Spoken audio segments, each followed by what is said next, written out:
Okay. So as Paul mentioned, I work for Frog.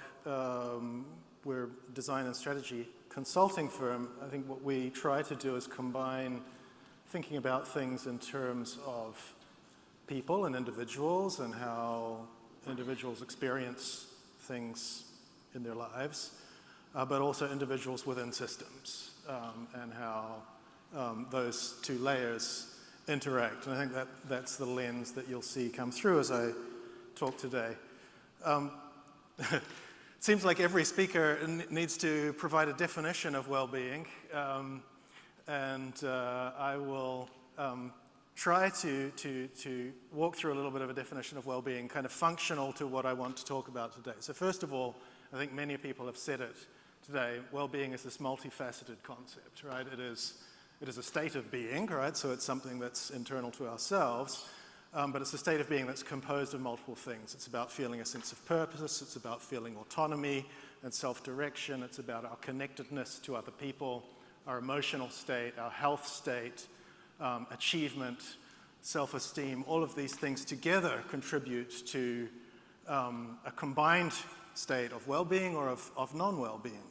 And it's also multi-causal. There are many, many factors at the root of well-being. We have, do we have enough money? Do we have good, positive relationships? Do we live in a good environment?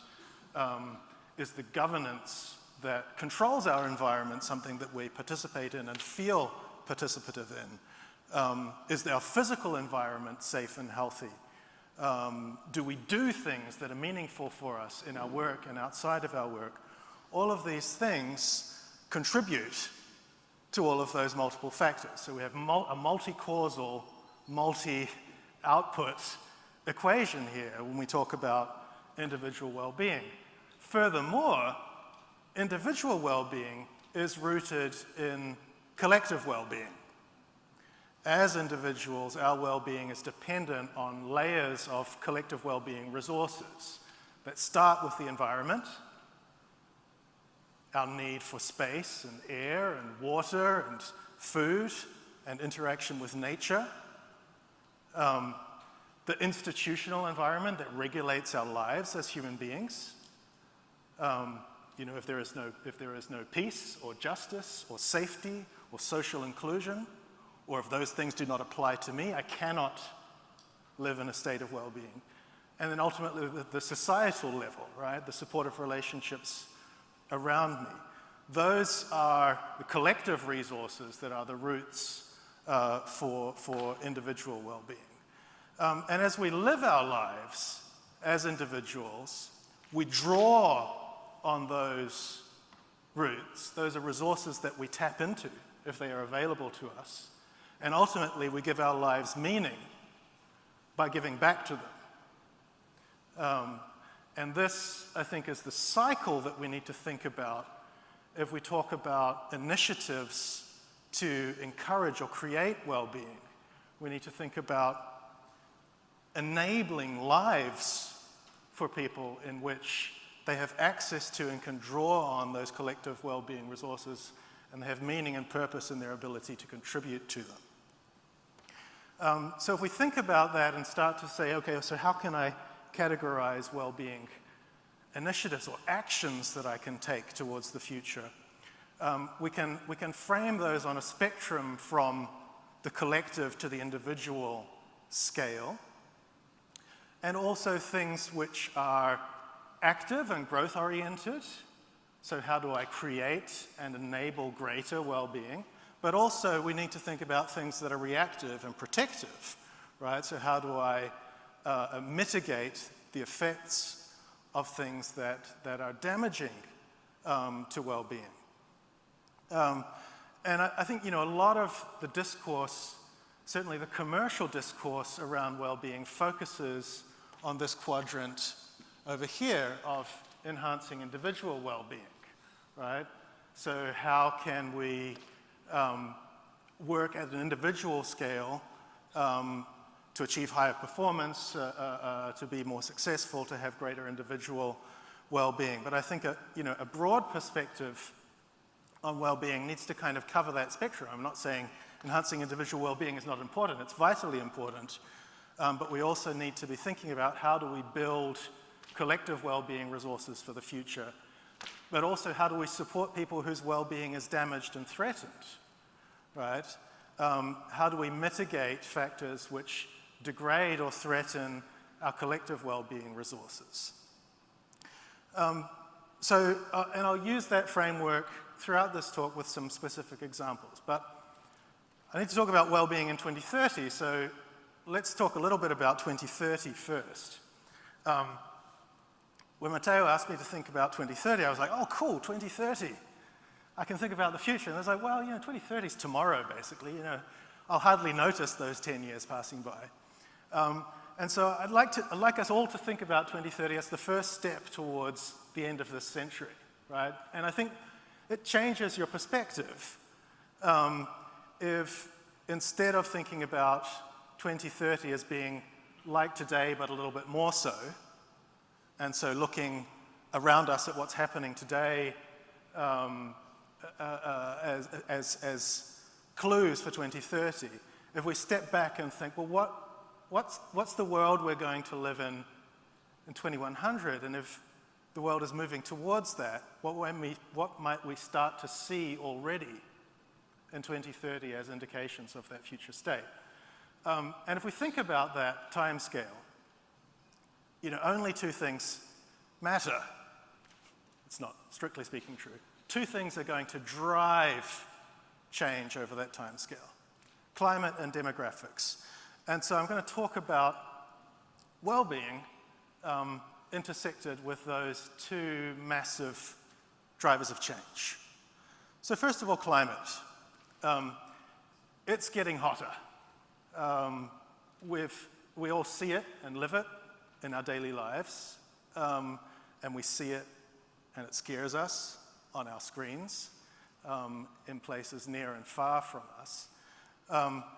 And we're starting to become familiar with this exponential curve, carbon dioxide concentration in the atmosphere, which is a hell of a lot more important than the Moore's law exponential curve, which normally gets projected in innovation conferences. And it seems realistic that we're not going to limit climate change to 1 or 2 degrees. It's most likely that we will see in our lifetimes 3 to 4 degrees of increase in average global temperatures. This is the world we are moving into.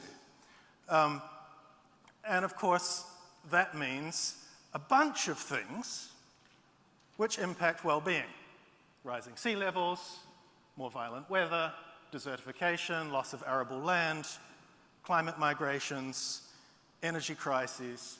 We will no longer be fighting wars over petroleum, we'll be fighting wars over water. These things are all bad for well-being. And so I'm not saying that to get you down, but rather to start thinking about well-being opportunities in the context of those big changes.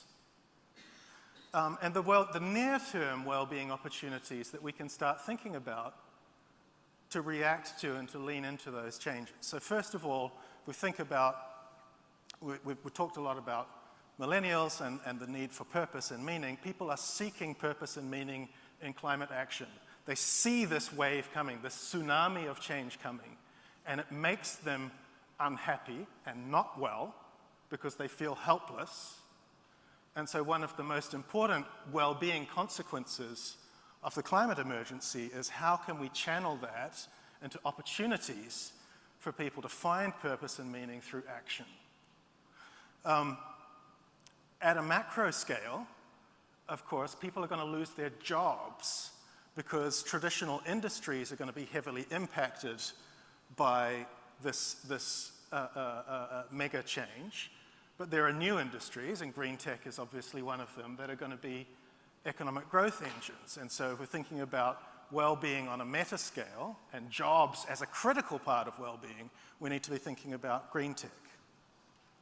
On the kind of reactive and protective scale, the conservative estimate for mid-century is we'll have 200 million climate migrants, meaning people who have to leave their homes either permanently or temporarily because of these climate change factors.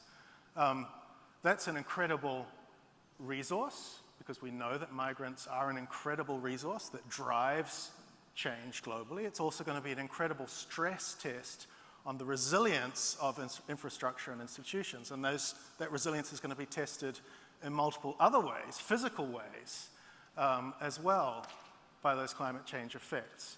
And so there are opportunities to really be leaning into thinking about that scale of migration. That's roughly 3 times the total number of refugees in the world today, right? And thinking about how do we build resilience into our institutions and infrastructure. And those, to me, are well-being. These are all well-being questions, right, that we need to think about from a well-being perspective at a national level, at an organizational level, at an individual level. The other big driver, if we look at that long-term scale, is demographics. An interesting thing with demographics and global population is that's not unlike carbon dioxide, that's not an uncontrolled exponential growth curve. It seems pretty clear that our population is going to level out at about 10 or 11 million people by the end of the century. And the reason is we've already reached peak child, right? There are 2 billion people under 15 today.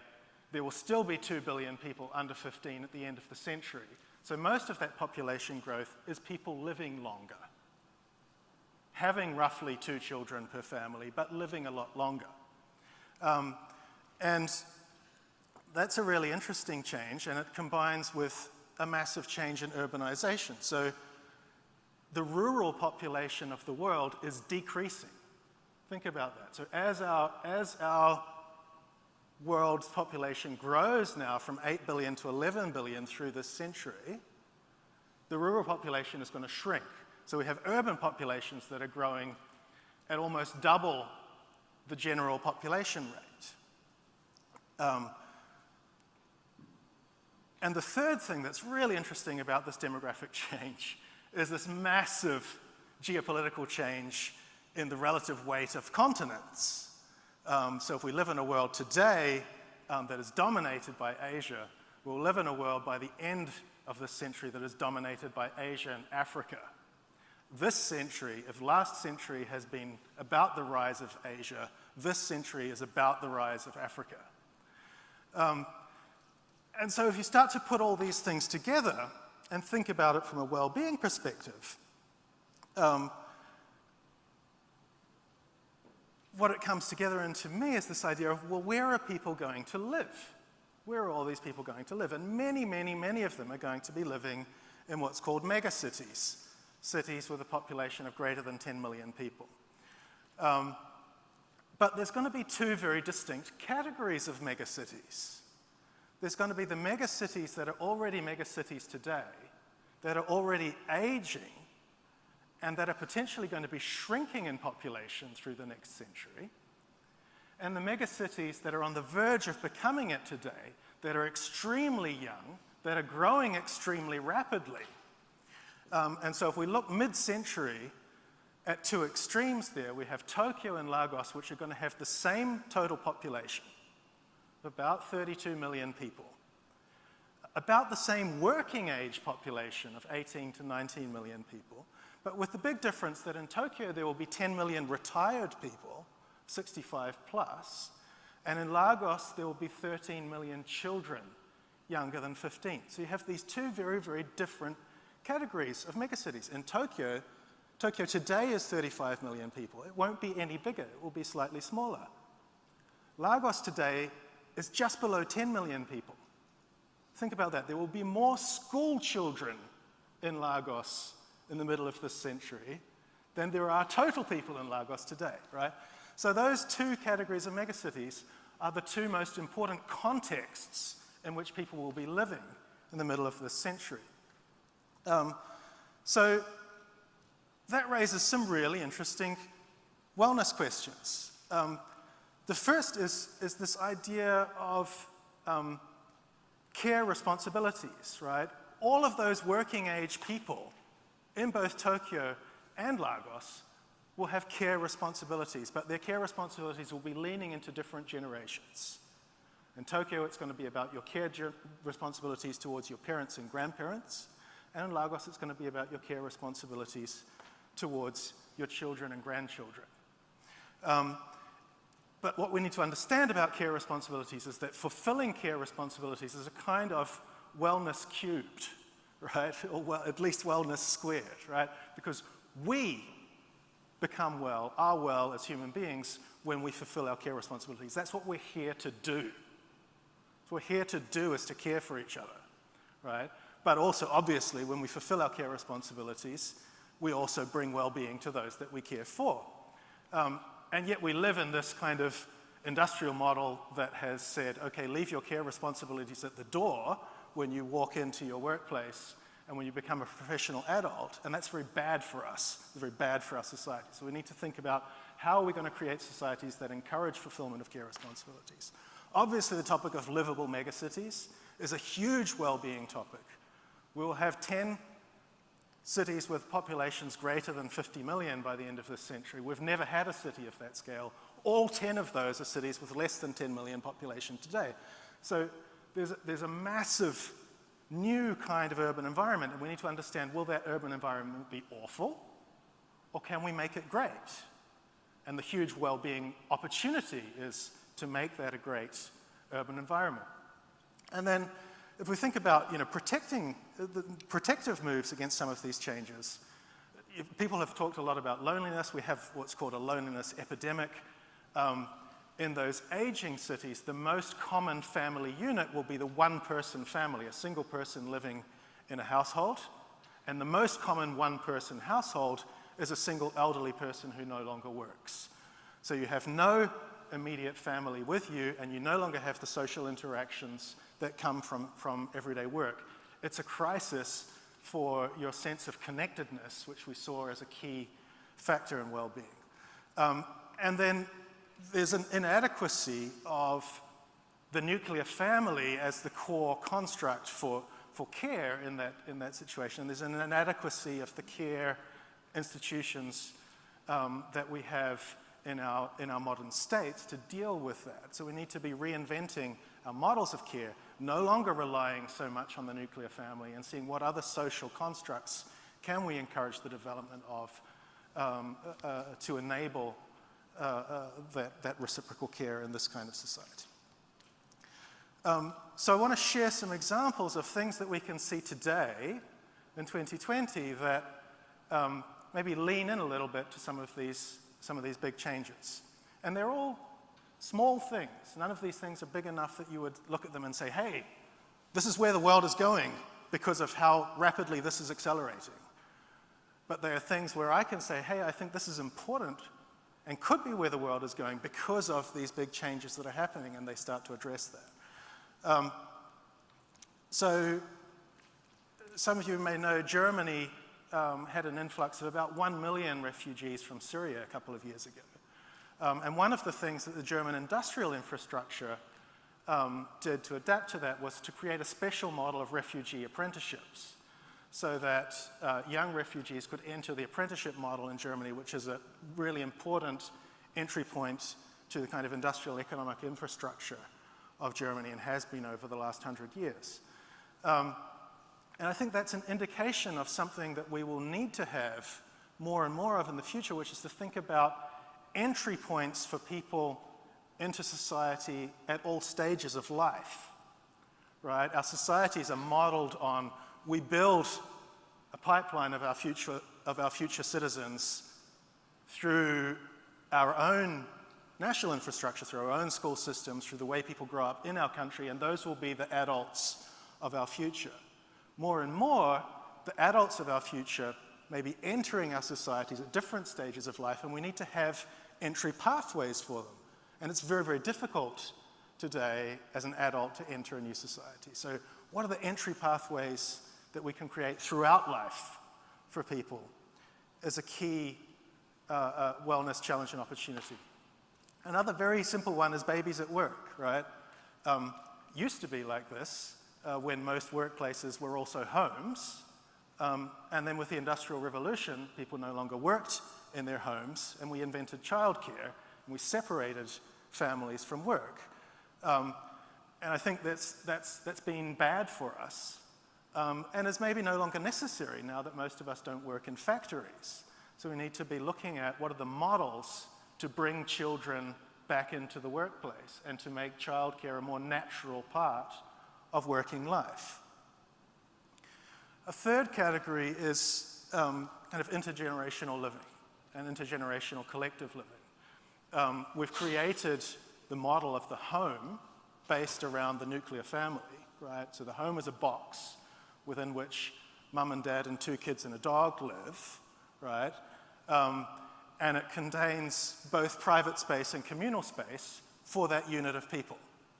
And there's no communal space for larger units of people outside that box. And we need to break that and think about how do we create new divisions between private and communal space and new models of urban living in which shared communal space is a natural part of the way we build our future cities.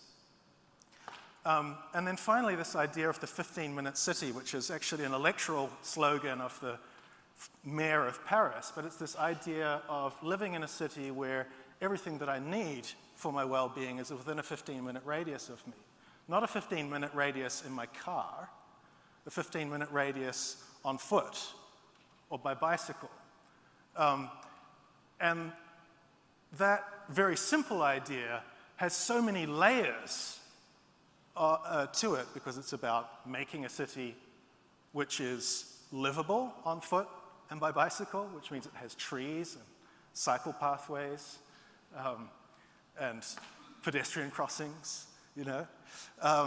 It means focusing on a form of urban density, of mixed-use urban density, which is the opposite of 20th century urban planning, which pushed different functions of the city into different parts of the city, and move back towards something that's closer to the medieval city, where all different kinds of functions are mixed into high-density urban environments.